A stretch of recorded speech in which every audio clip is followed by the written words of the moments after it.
ഇന്നത്തേത് ഒരു simple breakfast റെസിപ്പിയാണ്. അപ്പോൾ വളരെ സിമ്പിളായിട്ടും എളുപ്പത്തിനും നമുക്ക് ഇതുണ്ടാക്കിയെടുക്കാൻ വേണ്ടിയിട്ട് പറ്റും.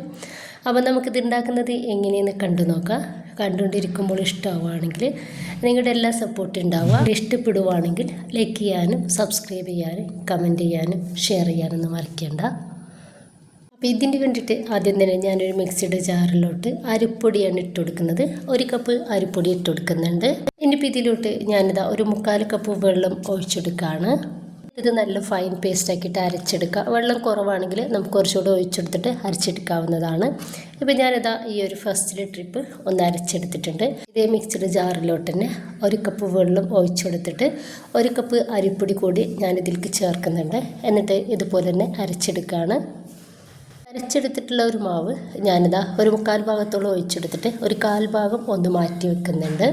ഇതിപ്പോൾ ഞാൻ 1 കപ്പ് തേങ്ങ ചിരകിയത് എടുത്തിട്ടുണ്ട്. അതൊന്ന് ഒരു മിക്സിയുടെ ജാറിലേക്ക് ഇട്ട് കൊടുക്കുന്നുണ്ട്. ഒപ്പം തന്നെ ഇതിലോട്ട് ആവശ്യത്തിനുള്ള ഉപ്പ് കൂടി ചേർത്തെടുത്ത് നന്നായിട്ട് അരച്ചെടുക്കുക. ഞാനിപ്പോൾ ഇത് അരച്ചെടുത്തിട്ടുള്ളത് ഇതിലേക്ക് ഒഴിച്ചു കൊടുക്കുന്നുണ്ട്. മിക്സിയിലേക്ക് കുറച്ച് വെള്ളം ഒഴിച്ച് കൊടുത്തിട്ട് അതോടെ ഇതിലേക്ക് ഒഴിക്കുന്നുണ്ട്.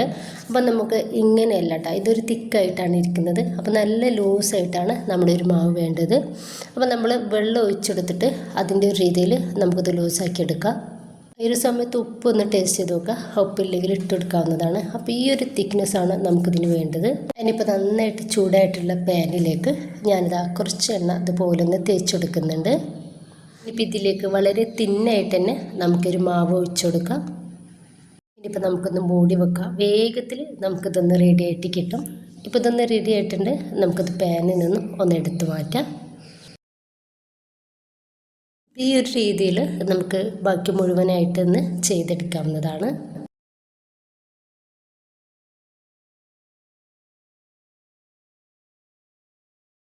എല്ലാ രീതിയിലും നമ്മൾ ദോശ ഉണ്ടാക്കിയെടുക്കുന്നതിന് പകരം ഈ ഒരു രീതിയിൽ ഒന്ന് ചെയ്ത് നോക്കിയാൽ നല്ല പെർഫെക്റ്റായിട്ട് കട്ടില്ലാത്ത രീതിയിൽ നല്ല ടേസ്റ്റി ആയിട്ട് നമുക്ക് ഉണ്ടാക്കിയെടുക്കാൻ വേണ്ടിയിട്ട് പറ്റും.